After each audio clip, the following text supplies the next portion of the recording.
Hey everyone, I'm back with another video as promised. Now, my last two videos, all about positive things. It was just me praising the series. Now I want to talk about some of the things that I really dislike. And now, keep in mind, I love this series still. I think it's still one of the best cartoons to come around in a while. I think it deserves a lot more credit than the public gives it, but I would be lying if I said it was perfect because it does have its flaws.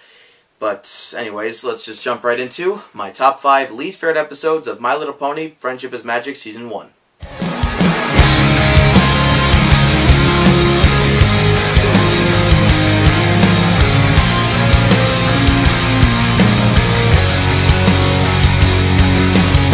Number 5. Over a Barrel. This one I have mixed opinions on. I mean, I like what they were trying to do to make some form of a Wild West epic, you know, appeal to more of an open crowd, and actually they almost do. How it starts off is really cool, but then about halfway through it turns into this uninspired Avatar type story, and after that it just doesn't pull itself back together.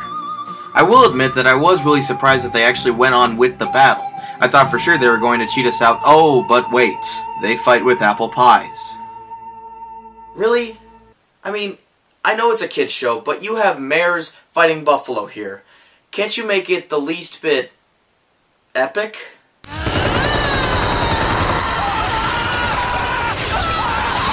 Okay, come on, I am not that greedy. They don't even use their hooves to kick or have some acrobatic combat. Later in the series, and even before this, we did get to see some real action. But no, it's just a complete wasted opportunity, a kid-friendly fight, ending with, oh yeah, we need a happy ending. Here you go. The end. Like I said, I really appreciate what they were trying to do, but the end result just didn't go as far as I would have liked it to. Number 4. Green isn't your color. For this, I don't really have any big issues with the episode itself. In fact, for a Rarity episode, I consider it decent. But it has one flaw. One fatal, massive flaw that defies everything this show was made for. The moral lesson. First, let me explain what happens. A famous fashion photographer named, well, who cares about the name? She's just basically a ponified version of Lady Gaga. But she turns Fluttershy into a model after being introduced by Rarity. Fluttershy doesn't want to be a model, but doesn't want to disappoint Rarity. Rarity is jealous of Fluttershy's fame, but doesn't want to take it away from her. Twilight knows all of this, but doesn't say anything because she feels she would be doing an injustice of telling them. So, let me see if I get this. You're saying that when your friends are unhappy, the best thing to do is nothing rather than something that you know would make everything better. Despite everyone else telling you that it won't, but it's not even their place to say because they don't even understand the situation. Wrap your head around that. Now, to be fair, normally I don't really look at the moral lesson as a forefront part of the episode, but here, not only is it wrong and corrupt beyond any means of salvaging, but they exploit it throughout the whole thing, and they never once look at it from any other perspective than the one that makes no sense. I am so frustrated I could just scream. So could I, Fluttershy. Number 3. Look before you sleep. In this episode, you have Applejack and Rarity. They get into a fight, but at the same time they get stuck with each other due to a thunderstorm. Which gets worse when Twilight decides to throw a slumber party, so they both have to... Wait, what? Twilight? You... Twilight? There's... Twilight? We'll have a slumber party. I've always wanted one of those. Well, this is an example of bad casting. What the hell is Twilight doing throwing a party? If there was anything I noticed about Twilight from watching this series, it's that she does not enjoy parties. She attends them to make her friends happy, but not enough that she would throw one herself. We're giving each other makeovers. This is so awesome. This is gonna be the bestest slumber party ever. Yay! Yay! Yay!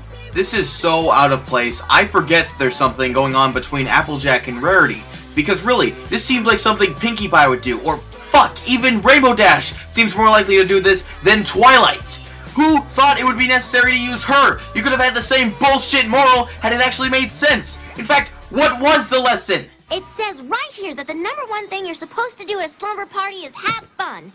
Like I said, bullshit.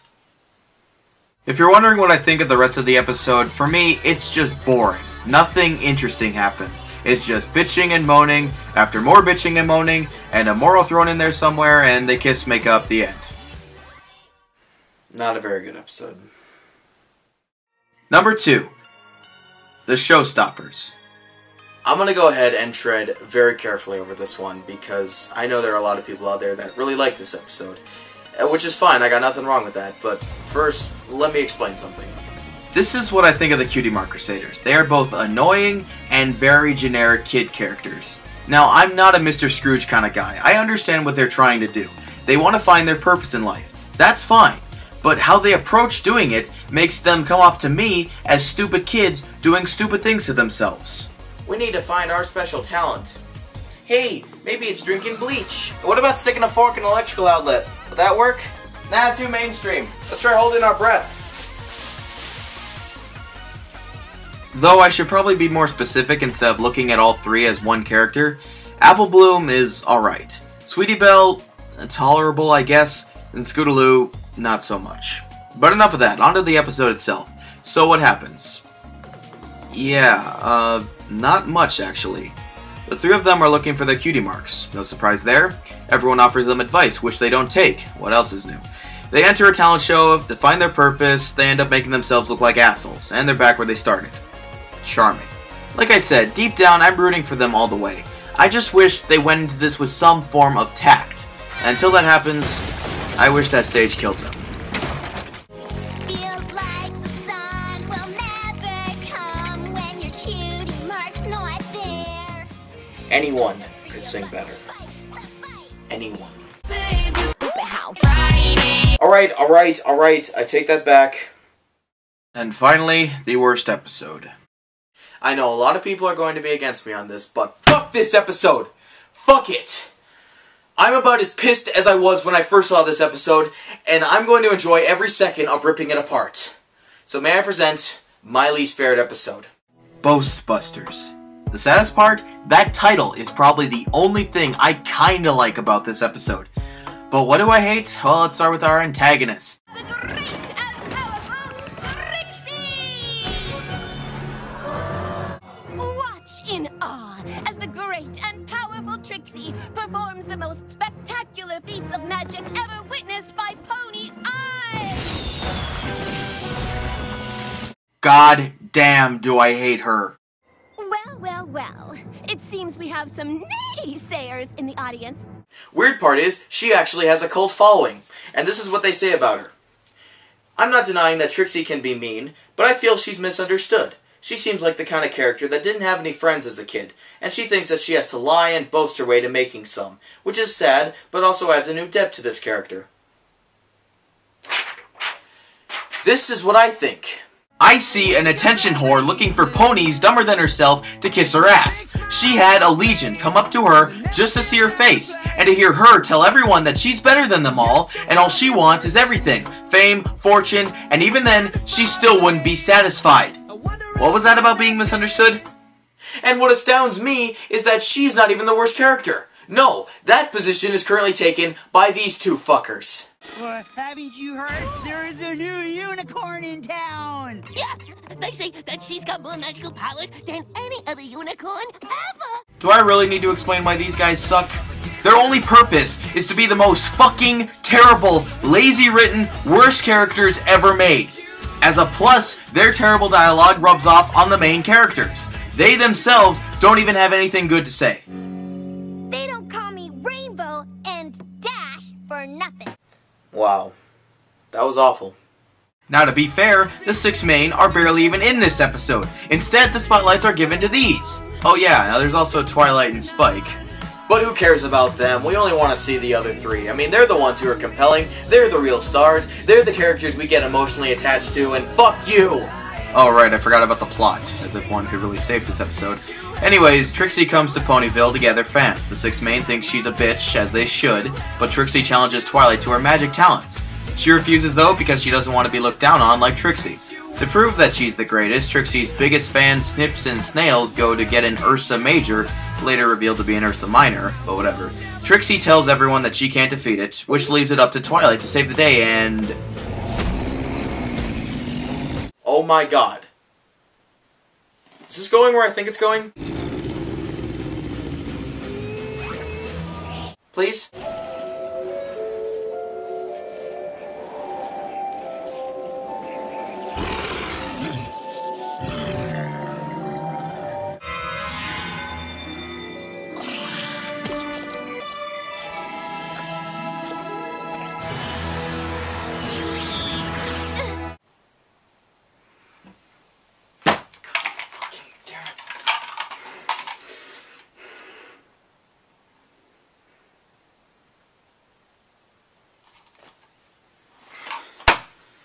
What am I doing?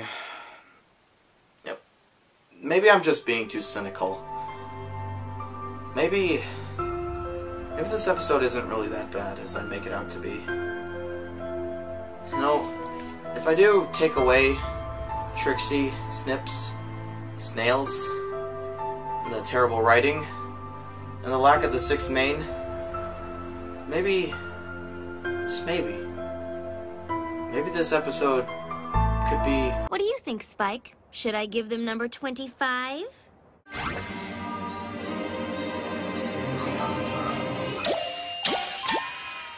Sweet!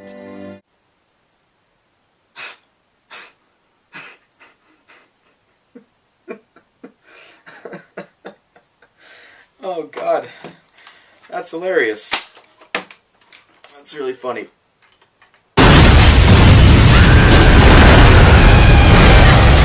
That was fun, but now you're done. You're out of luck because you suck. You're not quite as good as everyone else who plays it. You will never get ahead. You might be better off as dead, and nobody in the whole world would ever miss you. Everybody's talking smack, insulting you behind your back about how you're such a pathetic excuse for life. So grab a knife and take a stab, you handicapped vagina scab. You honestly make me sick, and I want to kick you. How'd you even learn to walk, you wrinkly little poodle cock? If I were your mother, I'd drown your ass in boiling water. You're a sack of putrid shit.